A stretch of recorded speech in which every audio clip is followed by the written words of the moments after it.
apréndansela porque eso los va a acompañar el resto de su vida como profesionales. Esta es una mnemotecnia para acordarse de las alteraciones del estado mental, o sea, del coma. Las vocales A, E, I, O, U y un agregado que se llama TIPS, T-I-P-S. Vamos a mirar cada una de ellas qué es, para que tengan una idea, aprendiendo, así como aprendieron sample, que es lo de la historia clínica abreviada del paciente en urgencia grave.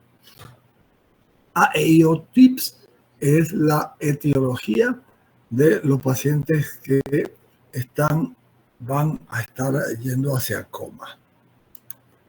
Aquí tienen en amarillo el AEIOU. A de alcohol. Por lo tanto, ya habíamos hablado de que el coma alcohólico era muy importante, ¿se acuerdan? E, que afecta el aparato endocrino. No, endocrino es el que tiene que ver con el asunto de la diabetes, la glicemia y demás. E también tiene que ver con electrolitos, que lo habíamos visto también en la clase pasada, que alteraciones del sodio y del potasio y del calcio daban problemas a nivel del metabolismo de las neuronas del cerebro. Y la epilepsia, que lo vamos a dar más tarde cuando demos urgencia del sistema nervioso central, que es una función con poca sincronía de las neuronas. Las neuronas están disparando en una forma muy irregulares. La I es de insulina, que les recuerda también el coma hipoglicémico, que dijimos que el coma hipoglicémico era el más frecuente de todos los comas. O de opiáceos, todos los pacientes que están intoxicados por morfina, fentanilo, ese grupo que se llaman opiáceos u opioides, están metidos aquí. Las alteraciones con el oxígeno, los niveles bajos de oxígeno pueden llevar al paciente en coma. Y la U es de uremia. Uremia es el estado final de una insuficiencia de los riñones crónica. Eso se llama uremia. El riñón ya no filtra y lleva al paciente a un estado de intoxicación de productos que debería desechar el riñón, pero no lo hace. ¿Se entiende este AEIOU TIPS? Perdón, este AEIOU. ¿Quién no entiende algo de este AEIOU? Profe, ¿puede volver a repetir la O de opiáceos? Opiáceos son medicamentos que son analgésicos fuertes, que se utilizan para quitar grandes dolores, como sería la morfina, la meperidina, el fentanilo. Esos son opiáceos y esos pueden provocar en el nivel metabólico una alteración en las neuronas cerebrales y llevar a un paciente en coma, a coma. Esos son opiáceos. Morfina, la más frecuente de todas y la más conocida, meperidina, que es un derivado de morfina, y fentanilo, que es conocidísimo porque salió el otro día que se habían perdido no sé cuántos miles de ampollas de fentanilo y hoy día la están utilizando para drogar a la gente desde el punto de vista de los narcos. Eso es un opiáceo. ¿Ahora sí? ¿Sí? Sí, profe, gracias. Ok, vamos con el TIPS. TIPS, la T de tóxico, la T de trauma o la T de temperatura. Temperaturas muy altas, arriba de 40, 41, o temperaturas muy bajas, debajo de 35, pueden hacer que el cerebro entre en coma por alteración en la temperatura de las neuronas. La I es infecciosos. Infecciones del sistema nervioso central, como serían las meningitis, como serían las encefalitis, como serían las meningoencefalitis, que son infecciones que ocurren a nivel de las cubiertas del cerebro que se llaman meninges. Hoy día hay en la provincia unos casos que andan investigando de infecciones bacterianas por creo que es un Staphylococcus aureus, una cosa así. El psiquiátrico, que son los pacientes que tienen trastornos mentales que pueden llevar estos trastornos al paciente en coma. Y la S es de shock, que ya de eso ustedes saben más que yo. Hemorragia subaracnoidea, o sea, un sangrado en la segunda meninge que cubre el cerebro. Stroke, que es una enfermedad vascular cerebral isquémica súbita. Hay una isquemia en el cerebro súbita y eso produce algo que se llama stroke. Es un término en inglés, pero su conversión al español es isquemia, ¿no? O las lesiones del espacio del cerebro, lesiones ocupantes del espacio, como serían las hemorragias del cerebro, los hematomas del cerebro, que son grandes coágulos en el cerebro, los abscesos en el cerebro, ¿no? Ese tipo que ocupa espacio dentro del cerebro está puesta con S de espacio, por eso la pusieron ahí entre las S. También pueden ser causas de coma. Así que A, E, I, O, U. TIPS es la más fácil de las mnemotecnias para acordarse de las causas de shock. ¿Alguna pregunta del TIPS?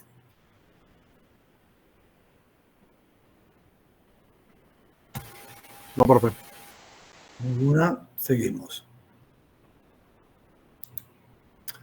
El alcohol, el más frecuente de los que hay, son obviamente cuando uno toma alcohol en grandes cantidades y en forma rápida. Se llaman intoxicaciones agudas por alcohol. Cuando uno deja de tomar alcohol y lo ha estado tomando por varias semanas, meses o años, el cuerpo le pide alcohol. Si no le dan alcohol, produce lo que se llama síndrome de abstinencia, falta de alcohol. Entonces, esto también produce coma. Hay una enfermedad que se afecta el cerebro por alteración sobre todo de la tiamina, que es una vitamina del grupo B que se altera cuando el paciente tiene mucho nivel de alcohol o ha estado tomando mucho alcohol, se disminuye la tiamina y eso produce una enfermedad que se llama encefalopatía de Wernicke o de Wernicke. Encéfalo de encéfalo y patía de enfermedad. Enfermedad del encéfalo de Wernicke. La otra es que el alcohol produce hipoglicemia, o sea, baja el azúcar de sangre y generalmente para producir un coma alcohólico por hipoglicemia, la glicemia debe estar como por debajo de 30, de 40 a 30. El alcohol también produce que algunas infecciones se den en el paciente y se produzcan sepsis. Sepsis que no es más que una infección de tipo diseminada en el cuerpo humano. Y una enfermedad propia de los alcohólicos que se llama delirium tremens, que es cuando ya la función de la neurona está tan afectada que el individuo comienza a ver cosas que no existen. Ven, por ejemplo, elefantes de color rosados con lunares verdes, locuras de ese tipo, o elefantes que con la trompa se agarran de las ramas de los árboles para mecerse. Eso se llama delirium tremens. Esto es un problema del alcoholismo severo que puede llevar al coma y después a la muerte. Ojo. Pregunta del alcohol. Intoxicaciones agudas, abstinencia, la enfermedad de Wernicke, hipoglicemia, sepsis y delirium tremens. Hay 6 elementos allí que el alcohol va a producir. Pregunta. Profe, voy a repetir la tercera, por favor. Enfermedad de Wernicke es un trastorno cuando hay mucho alcohol. La vitamina B1 se llama tiamina baja y el nivel de tiamina en el cuerpo afecta los niveles de los metabolismos que tienen que hacer la neurona. Entonces las neuronas no metabolizan bien sus elementos y la neurona se enferma y eso es lo que se llama encefalopatía. que fue descubierta por un señor que se llamaba Wernicke, y por eso se llama encefalopatía de Wernicke. El alcohol produce baja en tiamina, y la tiamina produce la encefalopatía de Wernicke. ¿Sí? ¿Alguien más?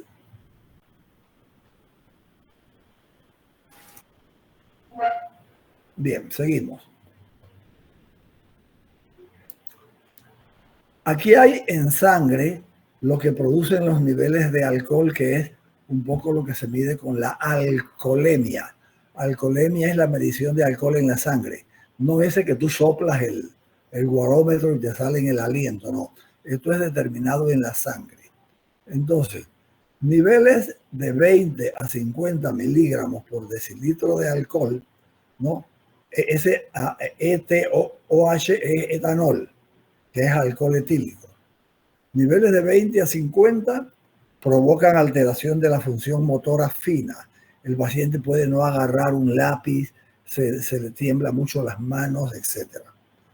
Niveles de 50 a 100 altera el juicio y la coordinación. El paciente comienza a actuar erradamente o no puede manejarse adecuadamente, trata de pasar a través de una puerta y se choca. Si lo pones a conducir, se mata. Entonces, ojo, niveles de 50 a 100 ya son niveles que pueden llevar a la muerte al paciente. Niveles de 100 a 150, el paciente tiene problemas con el balance y el caminar. Cuando tú lo ves caminando con las piernas abiertas y balanceándose de un lado a otro, córrete a riesgo de que ese paciente tiene entre 100 a 150 miligramos de alcohol por decilitro de sangre. Niveles de 150 a 200 tiene letargia. Habíamos hablado ya de lo que era letargia, ¿no? Aquel individuo que tenía un dormir que era un poco difícil de despertar, etc. Cuando ya tiene 300 miligramos por decilitro de alcohol en la sangre, el paciente entra en coma. Ojo, entrar en coma por alcohol está muy cerca de morirse. Cuando ya tiene 400, la respiración se le deprime. Ya no puede él respirar en forma adecuada porque los músculos respiratorios se afectan. Y cuando ya tiene 500 miligramos por decilitro de sangre, él ya tiene una muerte potencial. Entonces, este cuadrito lo pueden mirar y darse cuenta de cuánto alcohol en la sangre produce qué síntomas. La pregunta que me van a hacer no me la sé. Ustedes saben más que yo de eso. Por ejemplo, me van a preguntar, ¿cuánto tiene un vaso de ron de alcohol? Ahí no voy yo de eso no soy. ¿Que cuánto tienen 10 cervezas? Tampoco soy de eso. ¿Que cuánto tienen media botella de vino? No sé. Ustedes pueden averiguarlo por su cuenta, la cantidad de alcohol que tiene media botella de vino, o por cada 100 mililitros de coñac, etc. Eso está en Google y en cualquier lado. Pero sepan que este cuadrito que está aquí les va a decir lo que el paciente tiene en sangre y lo que él produce en el cuerpo humano. Pregunta del cuadrito.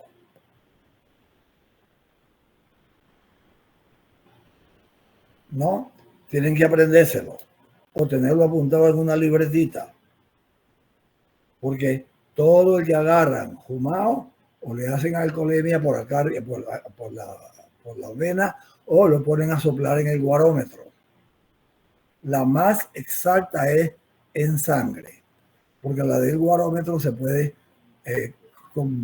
afectar cuando alguien se enjuaga la boca con eucalipto, cuando alguien se acaba de lavar los dientes con una pasta a base de mentol, etc. Seguimos. Electrolitos. Todas estas que están aquí son las enfermedades tanto del aparato endocrino como de las afectaciones de electrolitos o de la epilepsia. Las dos primeras son de la tiroides. Hipotiroidismo es una producción baja en la hormona de tiroides. Hipertiroidismo es una función alta en la hormona de tiroides. Ambos extremos producen en el paciente coma. Así que para que sepan que tanto baja como alta en el tiroides van a producir en el paciente coma. Después, la tercera se llama hiperparatiroidismo. Es una afectación que ocurre en en 4 glandulitas que están detrás de la tiroides, que se llaman glándulas paratiroides. Para es alrededor o cerca de, por eso se llaman paratiroides. Cuando ellas están funcionando, bueno, ellas regulan el calcio y regulan el fósforo. Cuando no puede regular el calcio y el fósforo, esos electrolitos van a estar afectados. Y eso puede estar provocado por el hiperparatiroidismo. ¿Eso es paratiroides funcionando alto o paratiroides funcionando bajo? ¿Alguien? Si no es alguien, yo llamo. Y si no contesta, le pongo 0. O no sabe ninguno. ¿Qué es hiper? Walter, ¿qué es hiper? Ah, no estás Walter. Hiper es mucho. Es aumento, correcto. Y paratiroidismo es de la glándula paratiroides. Bien. La hipofunción adrenal, que es cuando hay una disminución en la función de las glándulas que están arriba del riñón, que se llaman glándulas suprarrenales, que producen corticoides y hormonas sexuales. Cuando ellos no están funcionando, puede producir en el paciente coma también. Entonces, eso se llama hipofunción adrenal. Diabetes mellitus. ¿Quién sabe qué es la diabetes mellitus? Es el mal uso de glucosa en la sangre. ¿Qué está afectada en la diabetes mellitus? El páncreas le produce insulina. ¿Por qué no les entiendo? Hay una periquera allá, pero ninguno habla en una forma concreta. Afecta la forma en que el cuerpo utiliza la glucosa. La glucosa. Y eso es provocado ¿por qué? Falta de insulina. Trastornos de insulina. ¿Y la insulina la produce quién? El páncreas. El páncreas, perfecto. Ese es diabetes mellitus. Hiponatremia, que es una bajada en el sodio por debajo de 120 miliequivalentes por litro. O una hipernatremia, que es un aumento del sodio por debajo de 160 mililitros. Eso también afecta el coma. Hipo y el hiper. La encefalopatía hepática, que es una afectación que tiene el cerebro por una intoxicación por una sustancia que se llama amonio, que el hígado debe poder manejar, metabolizar muy bien, pero si el hígado está enfermo, como en la cirrosis hepática, él no puede metabolizar el amonio va al cerebro e intoxica entonces las neuronas. Eso es una encefalopatía hepática. Se ve mucho en la gente que le mete al guariznaque, ¿ah? Ojo. La osmolaridad sérica. ¿Alguno sabe lo que es la osmolaridad sérica? ¿O qué es osmolaridad? ¿No la sabe? No, profe. Bueno, la van a investigar porque no se los voy a decir. Así que ustedes investiguen qué es osmolaridad sérica antes de que lo agarre Selhor en fisiología y les dé contra el suelo. Una osmolaridad sérica de menos de 260 miliosmoles por litro o una osmolaridad sérica mayor de 330 miliosmoles por litro. Tiene que ver mucho con partículas sólidas disueltas en los líquidos corporales. Pero investiguen qué es osmolaridad sérica, porque tiene que ver mucho también con el paso de sustancia a través de las membranas que van a tener que estudiar en farmacología. Ok, hipercalcemia. Esto es calcio. Calcio mayor de 19 miligramos por decilitro. Y como ven, Como ven, ahí hay un poco que son alteraciones de los electrolitos, ¿no? La epilepsia, que es un trastorno que concursa con convulsiones por un funcionamiento asimétrico de las neuronas, que tiene un montón de causas que ya la veremos en su momento. O la endocarditis bacteriana, que es una infección de las válvulas del corazón que disparan a través de las arterias aórticas y sus ramas hacia el cerebro pequeños pedacitos de grasa, y eso se llama embolia grasa. Una de las muchas embolias que hay es esta embolia provocada en el corazón. Pedacitos de grasa salen disparados a través de la arteria aorta, cruzan por las arterias carótidas y de las carótidas se van a la cerebral anterior, la cerebral media, y afectan la circulación del cerebro. Esto tienen que estudiarlo nada más. Esto tienen que estudiarlo, saber qué es hipo y qué es hiper. Natremia es sodio, porque viene del latín natrium, y por eso se llama hiponatremia, no hiposodemia. Se puede decir hiposodemia, pero se van a reír de ti, ¿no? Y aquí hay muchos términos que ustedes conocen, visto desde el año pasado: encefalopatía, qué es el encéfalo, qué es patía, qué es hepático, etc. Nada más les queda ahí por pilar osmolaridad sérica, que se lo voy a preguntar a alguien la próxima vez que lo vea. Y a ese alguien lo voy a calificar. Y no es nada, no es nada. Lo voy a calificar y la misma nota que ese alguien tiene se las pongo a todos. Así que prepárense todos. Ok. La I, que es alteración con la insulina puede provocar dos cosas. Cuando hay exceso de insulina, hipoglicemia, en donde azúcar por debajo de 30 miligramos por decilitro puede dar coma.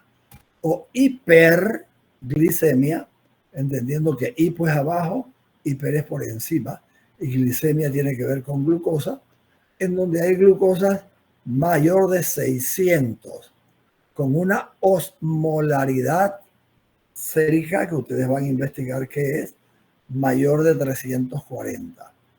Eso lo da la insulina, una hormona que produce las células betas de los islotes de Langerhans en el páncreas. ¿Sí? Bien. Vamos a ver la O. A, E, I, O. Opiáceos y oxígeno. Opiáceos. Aquí están algunos de los que hablaba en antes. Si te intoxican con meperidina, que el nombre comercial es Demerol, se usa mucho para quitar dolores intensos y es un primito de la morfina que está acá. Eso es un opiáceo, eso da coma. La codeína, que es una sustancia menos poderosa que las otras dos, pero se usa más frecuentemente en jarabes para la tos, para quitar la tos, Codiprón, no sé qué, Tucionec con codeína, etc. La codeína es un opiáceo que también intoxica a la gente. La morfina, que está aquí, el fentanilo, que está de moda. Eso con respecto a opiáceo. Con respecto a oxígeno hay dos cosas. Una es cuando hay un aumento en la retención de CO2. Esto habla de presiones de oxígeno a nivel de los gases mayores presiones de CO2 en los gases mayores de 60 milímetros de mercurio. Eso puede ser retención de CO2. E hipoxia, que la misma palabra indica que es oxígeno bajo de los niveles normales por debajo de 60 milímetros de mercurio. Entonces es sencillo, aunque sabemos que esta hipoxia, alguna gente coge de que 80 para abajo, otra gente dice mide aquí con el oxímetro de pulso y dice 94 para abajo. Las reglas globales de la hipoxia dicen que una hipoxia para producir coma tiene que estar el oxígeno por debajo de 60 milímetros de mercurio. Y la retención de CO2, que ocurre mucho cuando hay algunas intoxicaciones por monóxido de carbono o cuando el paciente tiene algunos trastornos en la eficiencia de la respiración, respira muy lento, se acumula el CO2 y sube por arriba de 60. ¿Se entiende? ¿Understand? ¿Alguien no entiende? ¿Sí entiende? ¿Se entiende, profe? Sí, profe. La U es de uremia. Uremia es cuando les decía que hay ya una falla final de los riñones en una enfermedad del riñón crónica. Y el nitrógeno de urea puede estar mayor de 60 miligramos por 100 mililitros. Eso puede llevar al paciente a uremia y eso provoca coma. El nitrógeno de urea es una sustancia que se expulsa por los riñones. Si el riñón no la puede expulsar en forma adecuada, se va acumulando en la sangre, intoxica al cerebro cuando está en niveles arriba de 60 miligramos por cada 100 mililitros. Vamos con el tips. IU tips. La T de tips son tóxicos, traumas y trastornos con la temperatura. Tóxicos, hipnóticos, sustancias que se usan para dormir a la gente. Barbitúricos, sustancia que se utiliza para calmar las emociones y los estados alterados de la gente. Han oído hablar de barbitúricos. Hay gente muy famosa que se intoxicó por barbitúrico y se murió. Una artista de lo más famosa que tuvieron los norteamericanos, Marilyn Monroe, se mató por una sobredosis de barbitúrico. Trauma. Si usted tiene una lesión en el cráneo que le afecta la corteza cerebral o le afecta el tronco encefálico, ojo, que son los dos sitios donde hay, puede provocar coma de tipo traumático. Y hay otros factores más que pueden asociarse a eso. Tiene un trauma de tórax y el trauma de tórax no le permite ventilar bien, retiene CO2 y baja el oxígeno y ya se convierte en otro problema. Y aquí están las temperaturas. Hipertermia, fiebre por encima de 40.5. Hipotermia, fiebre por debajo de 32. Cuando alguien tiene 34, vaya pelándole el ojo. Usted tiene que subirle la temperatura y normalmente se utilizan bolsas de agua caliente en las axilas, alrededor del cuello, en las ingles, para que vayan calentando el cuerpo. Y la otra T es de tumor. Un tumor cerebral que se expande puede provocar alguna afectación allá en la tienda del cerebelo y eso provocar coma. Ya vimos las T, vamos a ver las I. Y infecciones. Sobre todo infecciones del sistema nervioso central, aunque también infecciones regadas como la septicemia, el shock séptico que lo vimos la otra vez, pueden provocar coma. Así que esta I es de infecciones. Infecciones muy regadas o infecciones localizadas en el sistema nervioso central. La meningitis y la encefalitis. Las P, tips, es los pacientes psiquiátricos. El coma psicógeno se llama. Normalmente los pacientes con trastornos mentales pueden también sufrir de coma y presentan eso que está en blanco. ¿Quién me lee lo que está en blanco ahí? Para que se despierten. Coma psicógeno. Abra los párpados, ojos van hacia arriba, se ve solo la esclera, fenómeno de Bell. Levante el brazo y déjelo caer hacia la cara. Evita caer sobre la cara. Claro. Háblele al paciente calmado. Pruebas calóricas si todo falla. Debe ser normal. Estímulos dolorosos repetidos se deben evitar. Estas son las cosas que uno debe hacer o no hacer en un paciente psiquiátrico. En los otros van a ver que sí los van a hacer. Ok. Vamos a ver las heces. ¿Quién me lee las heces?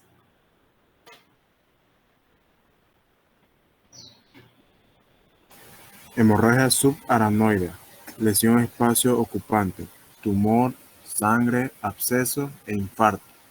Stroke, hemorrágico, isquémico, trombótico. Shock, hipovolémico, obstructivo, cardiogénico, vasogénico, anafiláctico, farmacológico y neurogénico. Neurógeno, sí. Una pregunta. ¿Cuál sería la diferencia entre un infarto, sí, y un absceso?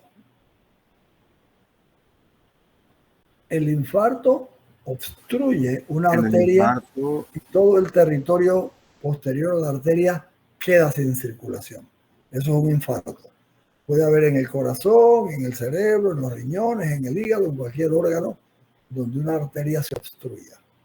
Y un absceso es una colección de pus dentro de una bolsa y que puede estar también dentro del pulmón, dentro del hígado, dentro del cerebro, etc. ¿No? Esas son lesiones que ocupan espacio. Igual que los tumores, el tumor de sangre se llama hematoma, para que no lo pierdan, no está puesto ahí, pero también puede estar puesto más adelante. Stroke es lo que les decía antes, una pérdida de la circulación por isquemia, que puede ser por vasoconstricción de la arteria o por un coagulito que tapa la arteria, provoca un stroke. Pero también puede ser un stroke hemorrágico. Son menos frecuentes, pero también se dan. Y el shock, ni les voy a hablar de shock. Ustedes saben más que yo de shock. Bien. Disculpe, profe. ¿Cuál sería el shock vasogénico? El shock vasogénico.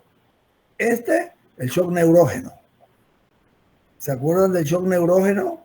En donde hay una sección de la médula espinal y todos los vasos sanguíneos que están controlados por los nervios espinales se dilatan y la circulación queda emposada a nivel de los vasos venosos del cuerpo. También se le llaman vasogénico o shock neurógeno, ¿no? Que es parecido al neurogénico que está acá abajo, ¿no? Que es parecido a ese tipo de shock. Hay una afectación en los niveles de permeabilidad en estos vasos sanguíneos que están puestos aquí. Shock vasogénico, que se parecen mucho también a la actividad que produce el shock séptico. Vasogénico, séptico, neurógeno, los autores le dan diferentes nombres en su momento. ¿Otra pregunta? Sí. Gracias, profe. Bien. A ver, alguien que se dispare esto que viene aquí. La historia clínica. ¿Qué debe tener la historia clínica de un paciente en coma? La pregunta número 1 es, ¿a quién le vas a hacer la historia clínica si el paciente está en coma? A los familiares. Claro. O a la señora que cuida al viejito. O a la persona que está más cerca cuando ocurrió el accidente. Correcto. A esa, porque a él no se lo vas a poder hacer. Dime los componentes de esa historia clínica, hija. Vamos a ver. Historia clínica, trastornos psiquiátricos, eventos previos, enfermedades comorbídicas, drogas, trauma y fiebre. Ok. Si él ha sido paciente psiquiátrico, y ahí por ahí te da una idea. Si él ha tenido otras veces fenómenos de coma, ya tú sabes entonces que el problema viene a ser alguna causa que se está repitiendo con frecuencia. Como pudiera ser un stroke en el cerebro o como pudiera ser una intoxicación por alguna sustancia. Enfermedades comórbidas. Si tiene diabetes mellitus, es problemas con la glicemia. Si tiene hipertensión, es un problema o con baja presión arterial o con una hemorragia por hipertensión arterial. Si tiene una enfermedad hepática, entonces es una encefalopatía hepática. Si tiene un trastorno del ritmo del corazón, pudiera ser entonces una embolia del corazón que va hasta el cerebro y produce el coma. Si tiene una infección que la ha estado teniendo hace varios días y no se la han controlado y entra en coma, entonces ya por ahí te puedes ir tú buscando que es un coma por infección. Ok, la otra son drogas que ya mencionamos, las más frecuentes, los opiáceos, los barbitúricos, los sedantes, ese grupo. Trauma, que bueno, ¿qué vamos a hablar de trauma? Cualquier trauma que afecte la función del cerebro puede causar, cualquier trauma que afecte la función del tronco encefálico puede causar, cualquier trauma en el tórax o en los grandes vasos que lo haga perder mucha sangre por un lado, llegas entonces a un shock hipovolémico que puede llegar al paciente a coma. En el tórax que afecte el proceso de ventilación adecuada, puede entonces ser esa la causa, pero la causa realmente fue el trauma. Que el trauma desencadenó una hipoxemia o una hipercapnia, ya ese es otro negocio. Y fiebre, eso se lo miden con un termómetro. Arriba de 40, 45, abajo de 34, 33, 32, ojo, por ahí viene el negocio. CP, otro que se encargue del examen físico, a ver. Examen físico. Signos vitales. Tiempo mío. ¿Qué son los signos vitales? No pregunté cuáles son, ¿qué son?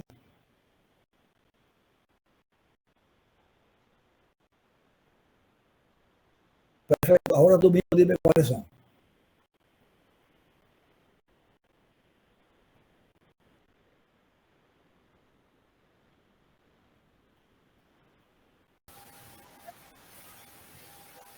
Y frecuencia respiratoria.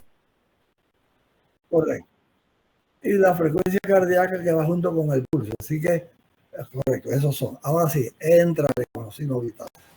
Signos por trauma. Signos de Bartel. Hemotimpano, laceraciones y hematomas. Aliento, alcohol, acetona e hepático. Cardíaco. Galope, ritmo, soplo y arritmia. Abdomen, visceromegalia, ascitis, equimosis, Gray, Turner o Cooler. Piel, trauma, hepatopatía, agujas, celulitis, abscesos y coloración. Tacto rectal y el neurológico, que es la escala de Glasgow, posición natural, convulsiones, pupilas y reflejos. Pregunto, ¿qué vas a buscar en el tacto rectal?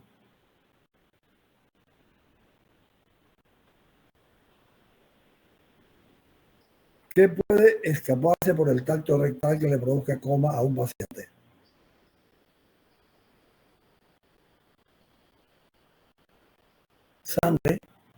Sangre. Un tacto rectal de un paciente que tenga sangrado abundante en tu guante, de una vez sabes que el paciente está sangrando por el aparato digestivo y eso es peligroso. ¿Qué vas a buscar con las agujas en la piel?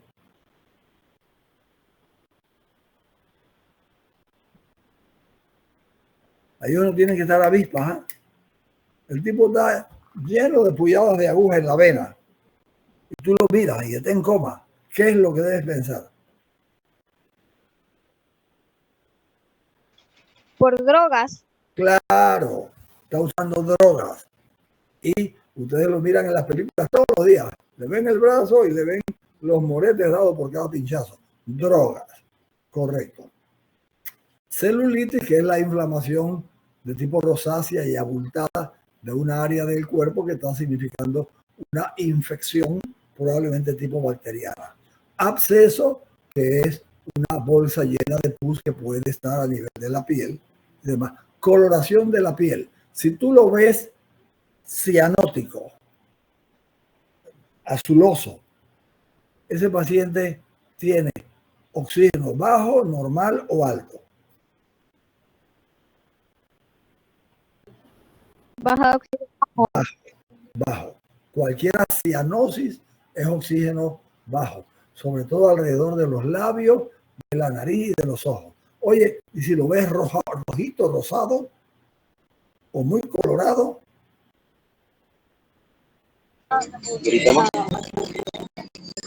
¿Quién? ¿Qué le pasó?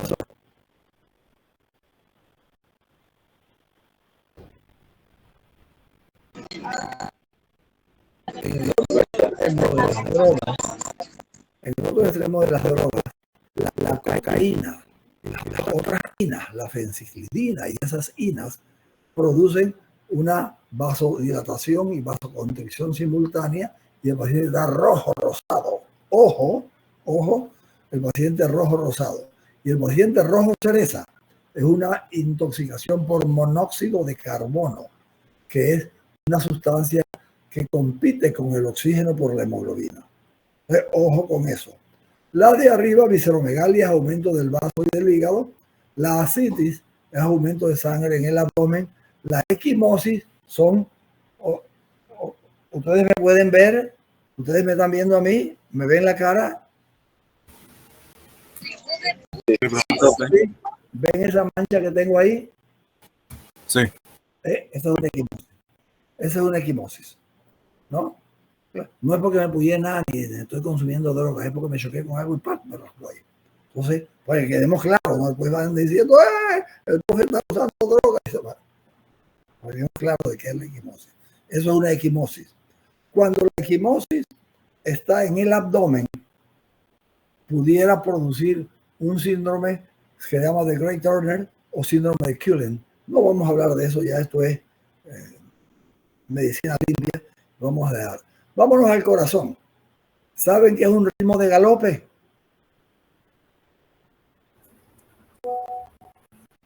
El ritmo normal hace tum-tac, tum-tac, tum-tac. Un ritmo de galope hace tum-tac, tum-tac, tum-tac, tum-tac. Tiene como 3 tiempos. O puede tener 4 tiempos. Tutum-tac-tac, tutum-tac-tac, tutum-tac-tac. Entonces es como si fuera un ritmo de galope, es un corazón que está en falla cardíaca. Un soplo, que es un sonido. Ustedes no dieron ya con alguien esto de hacer historias clínicas y examen físico y eso. Lo dieron en primer año, ¿verdad? Los ruidos pulmonares, profe. Ah, los ruidos pulmonares. O cardíacos.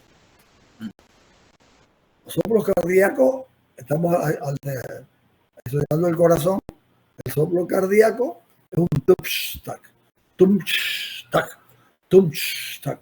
Cuando la sangre pasa por un agujero más pequeño que el que de donde él viene, hace un tum-tac, tum-tac. Eso tienen que oírlo. Yo se lo puedo tratar de imitar, pero nunca es cuando lo oyen. Tienen que oír mucho corazón ahora que están ustedes practicando allá. ¿Cuándo comienzan las prácticas? Estamos en espera que nos digan qué grupo vamos. Ajá. Tenía entendido que ya se lo habían aprobado. Bueno, ok. Soplo, a ocultar corazones y a pedirle a Alieti que les diga, que les busque un soplo para que ustedes puedan ocultarlo. Normalmente, arritmia es cuando un corazón no es de ritmo normal. Un ritmo normal hace tum-tac, tum-tac, tum-tac. Si él hiciera tum-tum, tac, tac, tac, tum, tac, tac, tac, tac, tum-tum, tac, eso sería arritmia. Lo vamos a mirar un poco cuando demos electrocardiografía. Aliento a alcohol, ni para qué les digo, es como cuando su mamá los huele cuando llegan su mamá a la casa. Aliento a acetona, es un aliento así como a manzanas verdes que tienen los pacientes en coma diabético. Y aliento hepaticus es el del coma por problemas hepáticos, encefalopatía hepática, y el aliento de esa persona huele a pupú, ¿no? Arriba, signos de trauma, signo de battle, se llama signo de batalla o de battle. Detrás de la oreja, en la mastoides, allí hay una mancha roja, que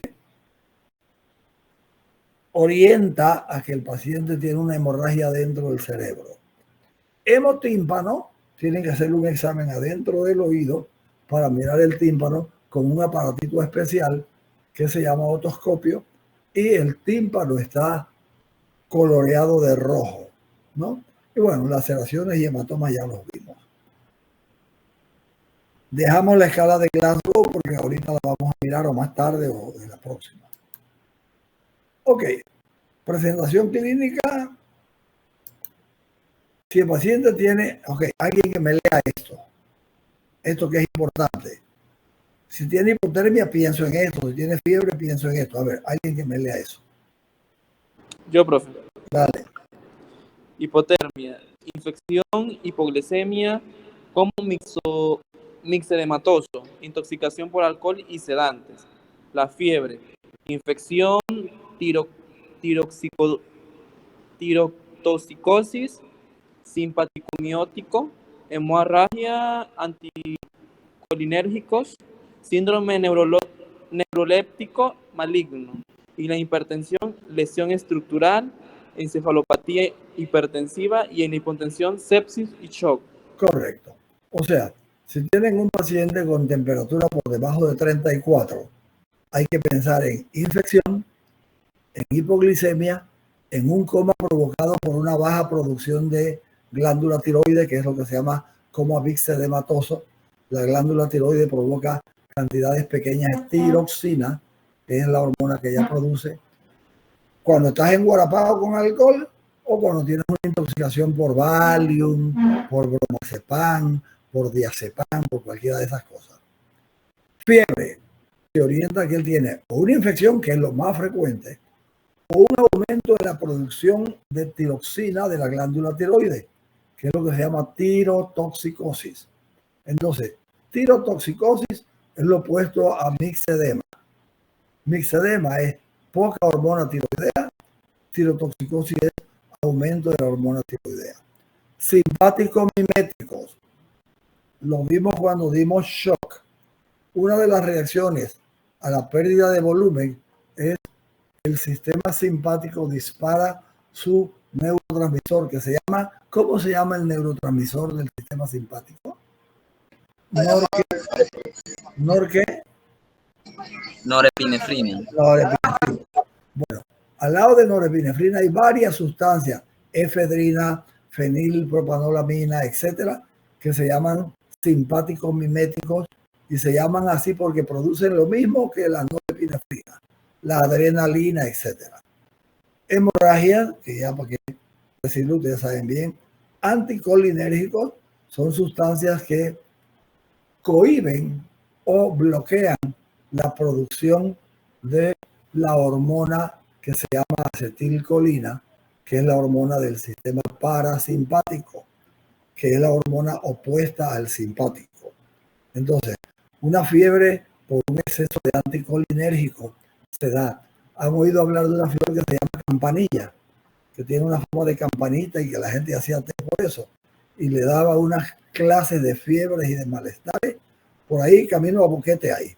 Y por ahí vienen a veces extranjeros intoxicados con flor de campanilla, que es un anticolinérgico. El síndrome neuroléptico maligno normalmente se desencadena por temperaturas más altas de 42 grados en los pacientes psiquiátricos, producidos por los medicamentos que se llaman neurolépticos. Entonces, esto es las fiebres. Hipertensión, lo saben perfectamente bien, e hipotensión, que también la saben perfectamente bien. A ver, seguimos con el examen físico. Estamos en el examen físico. Aquí hay otro combo. ¿Quién me lee este combo?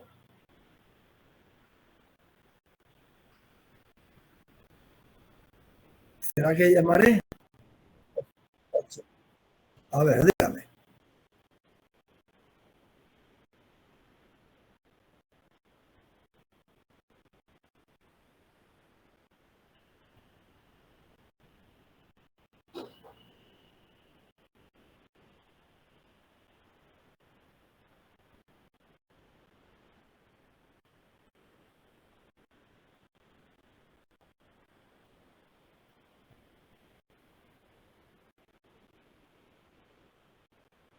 HSA es hemorragia subaracnoidea. Ok, la atropina es un anticolinérgico. Cuando ustedes le ponen gotas en los ojos, lo usan mucho los oftalmólogos para dilatar el ojo y poder penetrar con un rayo de luz a través de un aparato especial que que se llama oftalmoscopio y mirar toda la parte de atrás de la retina. Eso es una intoxicación que se puede dar también cuando uno toma sustancias con atropina. Miosis es cuando la pupila está dilatada. Si le llega con pupilas dilatadas, usted debe pensar esto. Miosis es cuando le llega con la pupila contraída, así como una puntita de un alfiler. ¿Usted qué piensa? Piensa en tres cosas.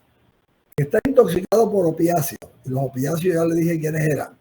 La meperidina, la morfina, la codeína, el fentanilo.